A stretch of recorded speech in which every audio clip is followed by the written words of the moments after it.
Sir మీ పేరు? నాగిడి చంద్రబాబు అండి. చంద్రబాబు గారు 2019 ఆంధ్రప్రదేశ్ ఎలక్షన్ వచ్చేసినాయి. అన్ని పార్టీలు హోరాహోరీగా తలపడుతున్నాయి. ఫైనల్గా ఏదో ఒక పార్టీ విన్ కావాలి కాబట్టి ఆ పార్టీ ఏదని అనుకుంటున్నారు.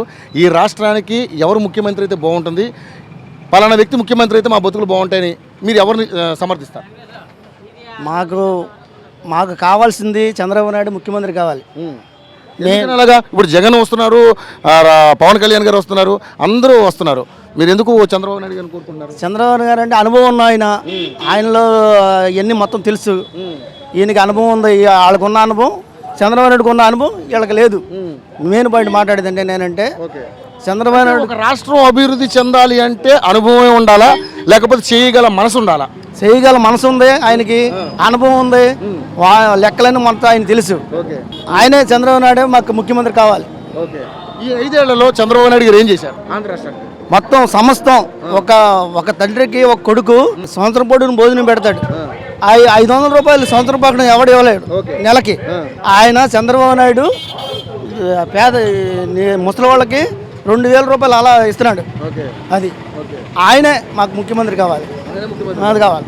జగన్ గారికి కానీ పవన్ కళ్యాణ్ గారికి మాకొద్దు. ఓకే, సరే మీ నియోజకవర్గాన్ని తీసుకుందాం. ఈ మచిలీపట్నం నియోజకవర్గాన్ని తీసుకుంటే ఎలా ఉన్నాయి ఇక్కడ సమస్యలు? ఎలా ఉన్నాయి? స్థానికంగా ఉన్నటువంటి కొల్లు రవీంద్ర గారు మినిస్టరు అండ్ ఎమ్మెల్యేగా కూడా ఎలా చేశారు ఈ 5 ఏళ్లలో? ఈ 5 ఏళ్ళలో కూడా ఆయన అన్ని పనులు బాగా చేశారు. ఒక పని అన్ని మొత్తం సైజు నీళ్ళ ట్యాంకులు కట్టిస్తున్నారు. మా సమస్యలన్నీ తీరాలంటే రవి రావాలి, అక్కడ ముఖ్యమంత్రి రావాలి, చంద్రబాబు నాయుడు రావాలి. ఫైనల్. మేము పునాది నుంచి కూడా ఓటు వచ్చిన కూడా తెలుగుదేశానికి. మా ఇంటి పేరు నాగిడి, మా అబ్బాయి పేరు తారక రామారావు, చిన్నోడు బాలకృష్ణ, ఎన్టీ రామారావు, మొత్తం ఫ్యామిలీ అంతా ఎన్టీఆర్ ఫ్యామిలీ. అభిమానంగా పెట్టుకున్నాం.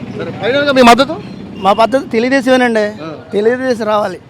Thank you so much. బాగా అభిమానం. Thank you. సార్ మీ పేరు? నా పేరు జగన్మోహన్ రావు. జగన్మోహన్ రావు గారు 2019 ఎలక్షన్స్ వచ్చేసాయి. చాలా హోరాహోరీగా తలపడే పరిస్థితి కనపడుతుంది అన్ని పార్టీలు. ఫైనల్గా ఏ పార్టీ విన్ అయ్యే అవకాశం కనపడుతుంది? మచిలీపట్నంలో వైఎస్ఆర్ సిపి జగన్మోహన్ రెడ్డి గారికి అందరూ ఓట్లేసి నాన్నగారు గెలిపించాలనుకుంటున్నారు. ఎందుకు?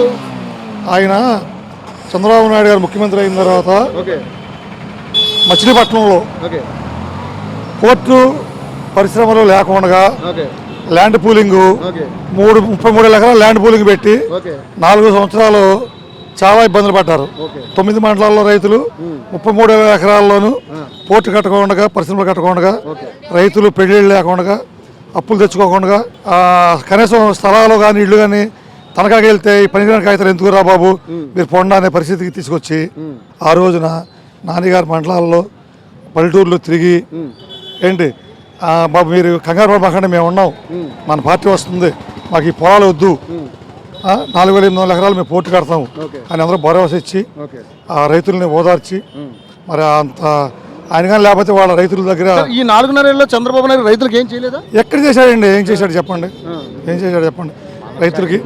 రైతులకి ఏం చేశాడు చెప్పండి? రైతులకి రైతు అంటే ఏంటి?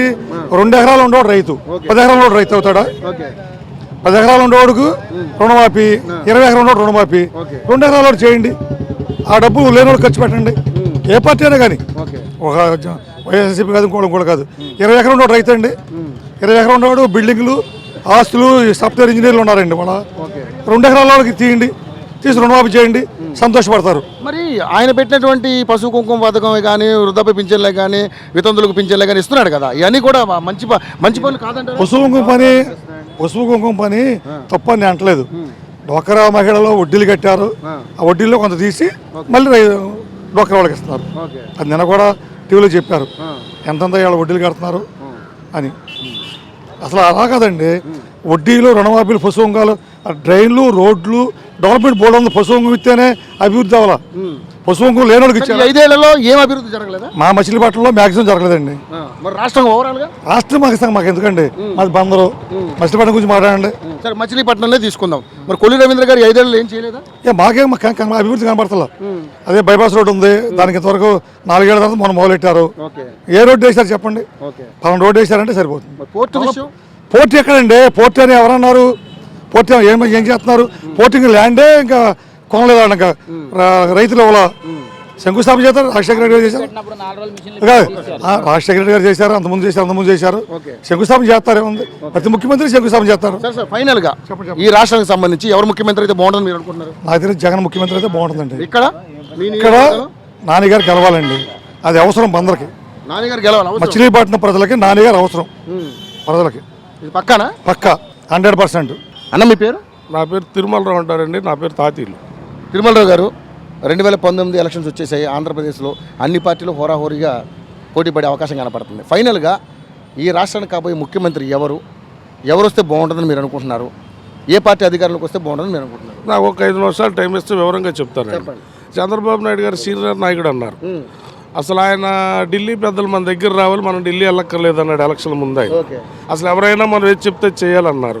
మరి ఢిల్లీ 23 సార్లు వెళ్ళి వచ్చాడు. ఏం సాధించాడండి? అక్కడ కూర్చుని కార్డులు పట్టిన ఎంపీలు వెళ్ళలేదు, సినిమాల దగ్గర బాక్స్ రానప్పుడు అట్టా బాక్స్ రాలేదు అంటాం తప్ప ఏ ఎంపీ పాలపెట్టి ఈ ప్రత్యేక హోదా గురించి ఇచ్చేశారంటే ఏమీ లేదు. వీళ్ళకి నచ్చితే మోడీ గారు దేవుడు అయిపోయాడు, వాళ్ళు దొంగ అయిపోయాడు. రేపు పొద్దున్న సోనియా గాంధీకి అప్పచెప్పేస్తే రెడీగా ఉన్నారు. ఈ ఎంపీలు గెలిస్తే తీసుకెళ్ళి వాళ్ళకి అప్పచెప్పి ఈయన హోదా తెస్తాడంట. అసలు హోదా అన్న దాని మీద ఎవరికైనా క్లారిఫికేషన్ ఉందా? దాని మీద సబ్జెక్ట్ చెప్పే నాయకుడు ఉన్నాడా? ఏమి లేదు. హోదా ఏదో బోర జనాలు పెచ్చోళ్ళు చేసి ఇంకోసారి ఎలక్షన్ చేసేసుకుంటాయి. ప్రతిపక్ష నాయకుడు ఉన్నాడు. ఇప్పుడు వీళ్ళన్నారు కామన్ పీపుల్గా చెబుతాం. అతను రోడ్డుకి తిరుగుతూ మొదలెట్టి పాదయాత్ర చేసిన తర్వాత వాళ్ళకి ఏ రోజున ఒక సబ్జెక్ట్ మీద కానీ ఒక దీని మీద కానీ అవగాహన చేసుకెళ్ళాడు. వద్దానం కానీ, ఆ ప్రాథమిక కాలేజ్ కానీ, అక్కడ ఏదో తుఫాన్ వచ్చింది దాని సబ్జెక్ట్ కానీ, ఇంకా ఇతరత్ర ఈ కాపులను తీసుకెళ్ళి ఇదేనా అంశంలో కానీ ఏమన్నా ఒక దాని మీద స్పందించాడు. ఏం చూసి ప్రతిపక్ష నాయకుడు కోట్ వేయాలి? అంటే ఇప్పుడు చంద్రబాబుకి అధికారంలో చంద్రబాబు ఏం చేయలేదు అంటున్నారు. ఇప్పుడు ప్రతిపక్షంలో ఉన్నటువంటి జగన్ కూడా ఏం చేయలేదు. మీరు అందరూ కోనేరు సెంటర్ డ్రింక్ పోసుకుంటూ ఉంటారు. అభివృద్ధి చేసిన తర్వాత దీనికి వెళ్ళరుగా మురికంపు. మీరు ప్రధానమైన రహదారి కోనేరు సెంటర్ నుంచి జిల్లా పరిషత్ వరకు మిగతా సందులు గొంతులకి వెళ్ళండి, ఏమి లేదు. ఇట్లా ఇది తప్ప వీళ్ళ కత్తిరింపులు ఓపెనింగ్లు తప్ప వీళ్ళ వరగబెట్టింది ఏమి లేదు జనాలకి. ఏమి లేదు సార్. ఎవరన్నా అడగండి, అన్న చేశారో అని చెప్తాను. అందరిని అడుగుతున్నాం. నాకు తెలిసేది ఏం లేదు సార్. ఓటు మాత్రం గుర్తుపెట్టుకోవాలి గురువు గారు, ఈ కులాలనే చేతికొన్న ఏళ్ళకి వెడగొట్టేశాడు చంద్రబాబు. దాని వెనకాల ఈ జగన్ వచ్చి కైమ కొట్టినట్టుగా ఈ కులానికి ఆ కులానికి అని చెప్పి లేని కులాలు తెచ్చి జనాల్లో ఈడ ఆ కులం అంటారా, ఈడ పథకం పొందాడు అని అల్లరు తప్ప వీళ్ళు ప్రజలు చేసింది తక్కువ. కాపు కార్పొరేషన్ లోన్లు అన్నారు, ఎంతమంది కాపులు ఉన్నారు, ఎంతమంది లోన్లు ఇచ్చారండి వాటి వారికి విడగొడితే? అలాగే బీసీ లోన్లు ఎంతమందికి అయినాయండి, ఎస్సీ లోన్లు ఎంతమందికి అయినాయండి? ఏం లేదు. బోర్ చెప్తుంది తప్ప వీళ్ళు కూడా మారరు. ఓడు సార్ కులాలకు అతీతంగా ఎవడన్నా వచ్చి పని చేయాలంటే అట్లాంటి కొట్టేయడం రైట్ సార్. అట్లాంటి వ్యక్తి ఎవరని మీరు అనుకుంటున్నారు? నాకు తెలిసి అయితే పవన్ కళ్యాణ్ ఇచ్చాడండి. వాళ్ళు ఉంది కృష్ణా జిల్లా చూసుకోండి, 16 సీట్లు ఇచ్చాడు. ఏముంది అక్కడ కులాలు? తెలుగుదేశం చూడండి, వైసీపీ చూడండి, ఎంచుకుంటామేగా. కైగులూరు ఎవరో బీసీ కుర్రోడికి ఇచ్చాడు. ఆ కుర్రోడికి ఏమన్నా కోట్లు ఆస్తుందా? గుడివాడ ఉంది, ఎవరో చెప్పులు కొట్టానికి ఇచ్చాడు, ఆస్తుందా? అతను ఎవరో కండక్టర్ కొడుకు ఇచ్చాడు, ఆస్తుందా? వీళ్ళు ఇవ్వచ్చుగా. వీళ్ళు ఎవరే? ఎవడన్నా కొత్తోడు వస్తే బొక్కిడితో పొడదు కూర్చుంటారు, వేస్తా కులం అని. వీళ్ళు మాత్రం కులం కాటి మీద బతికేయచ్చు. ఇది ఓపెన్ సార్. చాలా బాగా చెప్పారు. అయితే ఇప్పుడు ఫైనల్గా మీకు పవన్ కళ్యాణ్ వస్తే బాగుంటుంది. పవన్ కళ్యాణ్ కాదు సార్, కొత్తోడు ఎవడొచ్చిన కులాలనే చెత్త తీసేయాలి గురువు గారు. చదువుకునే చోట, తిరిగే చోట కులం అనే చెత్త ఉండకూడదు. ఎవడ కులం ఎవడ కుడి పెడుతుందండి? పార్టీలను పుచ్చు తిరిగి పిచ్చిన కొడుకులు తిరిగి బొచ్చుడు మంది ఉన్నారు. ఉన్నావా పోయావని అడిగే నాయకుడు లేడు. ఈ ఎవరికి బయటికి రావు తెలియదు. ఇప్పుడు ఉన్నావా పోయావనే నాయకులు ఎవరు కనిపిస్తున్నారు ఇప్పుడున్న నాయకులలో? ఇవ్వాలి. నాకు తెలిసైతే ఓపెన్ గా చెప్తాను సార్, తెలుగుదేశం వరకు ఏమన్నా గొప్పగా ఉండేదేమో కానీ ఇవాళ తెలుగుదేశం కూడా.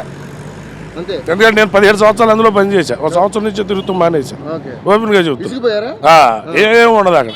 తెలియక ఊరిన గోడ కూర్చున్నా ఉండదు తప్ప గోడలో ఉంటే అంతా గోగుళ్ళే, ఏం లేదు. ఇక ప్రతిపక్షం చెప్పక్కర్లా. అది ఓపెన్ సార్. సార్ ఇప్పుడు మీ మచిలీపట్నానికి ఈయన 5 ఏళ్లలో ఎటువంటి అభివృద్ధి జరిగింది? ఏముంది సార్, ఆ రోడ్లోటి లైట్లు తప్ప ఏం కనపడలేదు నాకు. మీరు వదిలేసి ఇప్పుడు సీకే నాయుడు గారు ఉన్నారు సార్.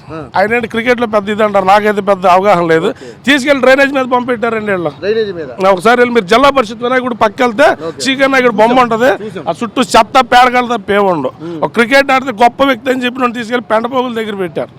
మరి అది మన ఇక్కడ ఉన్న అభివృద్ధి. అది సార్. సార్ ఫైనల్గా ఒకటే మాట చెప్పండి సార్. నేను మిమ్మల్ని కూడా మీరు చెప్పింది చాలా ఎటువంటి వాడికైనా అర్థం అవుతుంది. నేను అనేది ఒకటే మాట. ఫైనల్ గా మీరు ఎవరికి మద్దతు ఇస్తారు ఇప్పుడున్న సిచ్యువేషన్? నేనైతే ఓపెన్ గా సార్ పవన్ కళ్యాణ్కి వేస్తాను సార్. వేస్తాను, 10 మంది ఇస్తాను. ఇక్కడే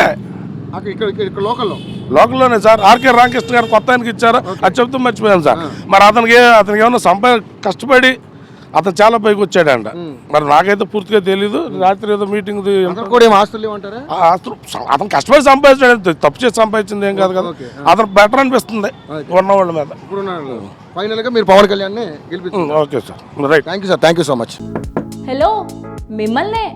యోయో టీవీ యాప్ డౌన్లోడ్ చేసుకున్నారా? ఇంకా లేదా? మీ యాప్ స్టోర్కి వెళ్ళి వెంటనే డౌన్లోడ్ చేసుకోండి.